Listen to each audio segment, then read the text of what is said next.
Hi there and welcome to Tactical Magfed. If you like what's in this video, you're going to like some other playlists, so please head to the channel page, check out the playlists on there and all the videos that I've put up so far. In this video I'm going to be going over a quick tip to something I alluded to in a previous video, which you'll be able to see here. Okay. In a previous video I showed you my chest rig and I mentioned a little fix that I did in the Kydex inserts to reduce the mags activating in the mag pouch. I have Kydex inserts in mine and there's a little sort of mod that I did to the Kydex insert that helps stop the T15 mags activating when you put them inverted in the pouch. So if you're interested in a way to resolve that or to reduce it, go ahead, check out this video and I'll see you at the end. Okay, for this you're going to need 1 sticky pads, 2 a sharp knife and 3 a chest rig. So these pads are basically little sticky foam pads that you get to put on the bottoms of chairs and sofas and stuff to stop them scratching the wooden floor. I have a wooden floor downstairs, as I've mentioned before in a previous video when I was trying not to break mags dropping them on it. Yeah, they're just sticky foam pads, self-adhesive sticky foam pads. What we're going to do is use some of these in the bottom of our Kydex pouches to stop the mag hitting the bottom of the mag of the Kydex and activating the tabs. So if I take one of these out, I haven't done, okay. So here's a Kydex insert. I'll try not to let the chest rig fall down in the middle of the video, so it's just away. Right, so in the Kydex insert, these are S-Tac Kydex inserts, S-Tac Kydex inserts. They are real steel. I have modified them a little bit so that helix mags could go in them, because they do fit 1-to-1 M4 mags. So T15 mags would originally go in there just fine without them being modded, but the helix being a bit chunkier needed to be heated up and modded out. I might cover that in another video, but anyway, that's how you do it. So what you need is to remove your Kydex insert of whichever fashion that you've got. And so I have my mags in my pouch that way around, Kydex mag in like that. So I know that the balls effectively come out that side of the mag, on this side of the Kydex. Doesn't really matter if you get this wrong, because if you stick it on the wrong side, you just take the Kydex insert out, turn it around, stick it the other way. It's going to be the same whichever way around you do it. But the purposes of this video is going on my left, your right. Okay, so what you want to do, what you're aiming to do on these is to cover this section here with a sticky pad, and the sticky pad should be just about enough to stop you hitting that too hard or hitting either of these activation points, okay, either of these 2 activation points, and activating the mag. If you really ram it home and hit it down, then of course it's going to go, but you might need a thicker piece of foam. If so, find something else that's a bit thicker, but this is what I'm using today because it's what I've got available to me. So what I'm really going to do is going to cut one of these off. If your table is precious to you, don't use a sharp knife on it. This is a crappy old desk, but I use it in here to film. It doesn't really matter to me. So what I'm going to try and do is mimic the shape of this port, this square edge. So cut a nice flat edge off here.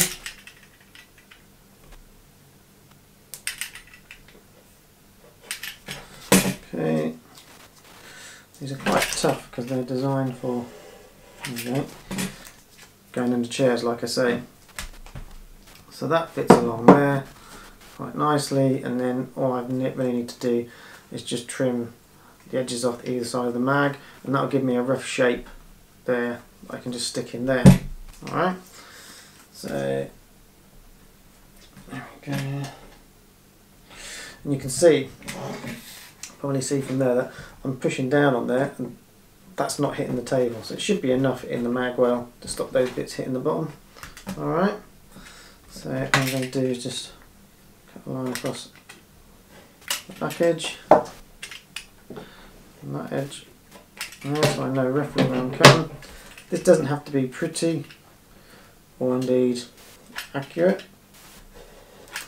All it really needs is to be functional. So there you go. Get those bits out of the way. What I've now got is just a small piece of sticky foam that can go in there where the mag would sit and stop it from hitting the bottom.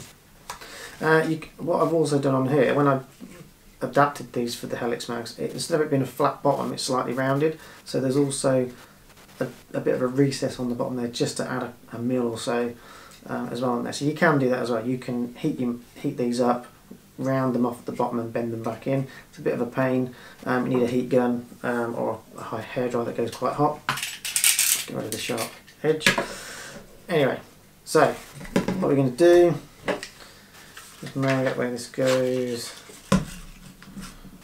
as long as that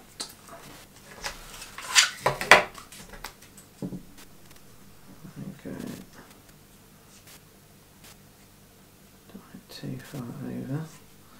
Let's trim that edge a bit there.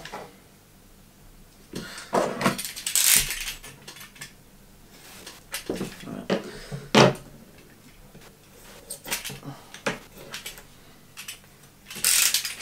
Okay, so we've now got our square of foam.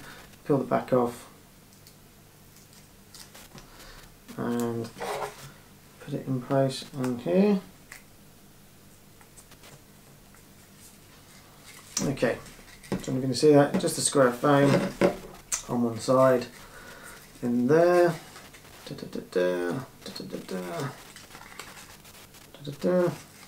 when you slot your mag in, there you go. If you absolutely rack it round, you'll obviously hit it, but when you stick it in your chest rig, as we'll do in a minute. So let's just go ahead and, I'm going to wind it up all the way, but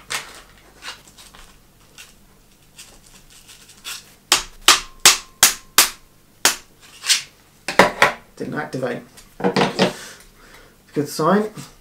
Like I say, if you're ramming them in there and you forget, you know, as you do, that they're paintball mags and they will activate, you can force them to do it, but as you just saw there, it's pretty damn hard to do it with the V1 mags. I'll show you with the I've got a V2 mag around here somewhere. We'll see if that does it as well. But you just pop that back in your rig. So, as I say, mine going that way in my chest rig. So the little pad wants to go on my left. Stick it back in there.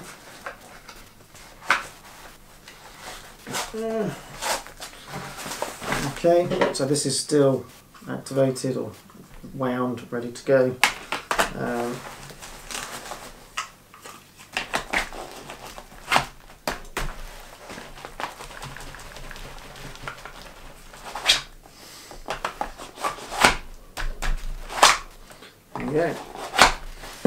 There you go. Obviously, just through the point, it will activate if I do it. What you can do, I haven't got any paint available to me here. Obviously, that's the one that will release the paint in the mag well. On the V1, that's quite a tight. Or stiff, I say, not tight, quite stiff to activate. So on the V1s, this works slightly better than the V2s. The V2s have a much bigger. Obviously, to test this, you need a V2 mag. Here's the V2 mags. As you can see, this is a lot more sensitive to activate. And also, with the pad, I'll take this back out again.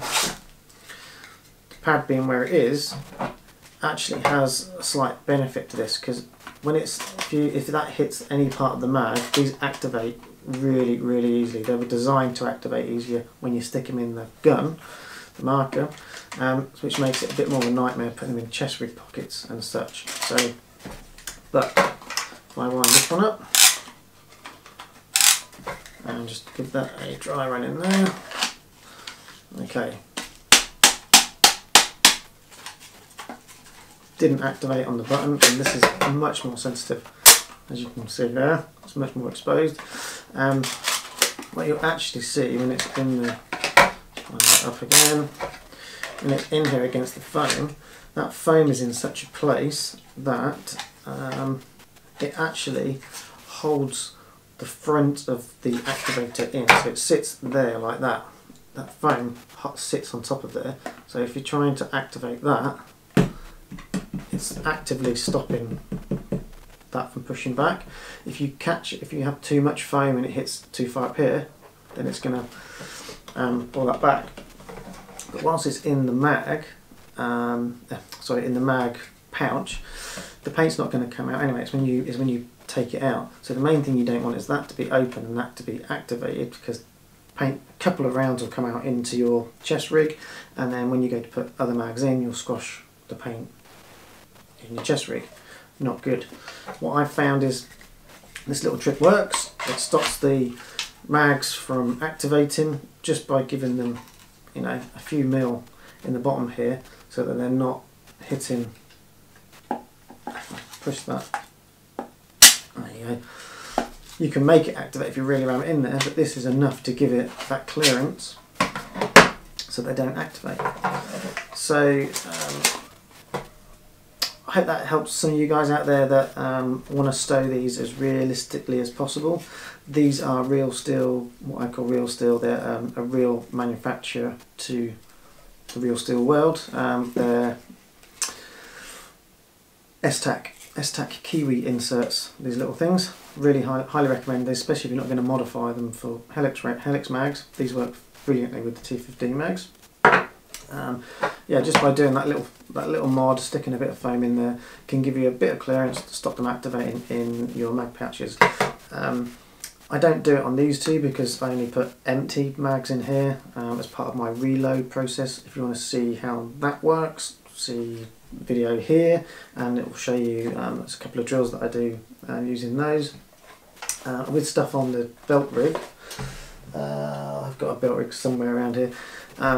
Those pouches, all pouches kind of differ slightly. Some activate mags easier than others, some don't. So you can adapt this to other mag pouches. I'll let you guys figure out what works and what doesn't, but the Scorpion mag pouches for me don't tend to activate the bags as badly as others. But yeah, have a play around with little bits of sticky foam in your mag pouches, and you'll find that you'll reduce the amount of time that you activate these things. It's not perfect, but it greatly reduces it, and it reduces the pain of having to get broken paint out of any of your pouches. So hope this video has been helpful. If it has, please go ahead, leave a comment, a thumbs up, and if you want to see some future videos, make sure you subscribe, hit the bell notification, and thank you for watching, and I'll see you in another video.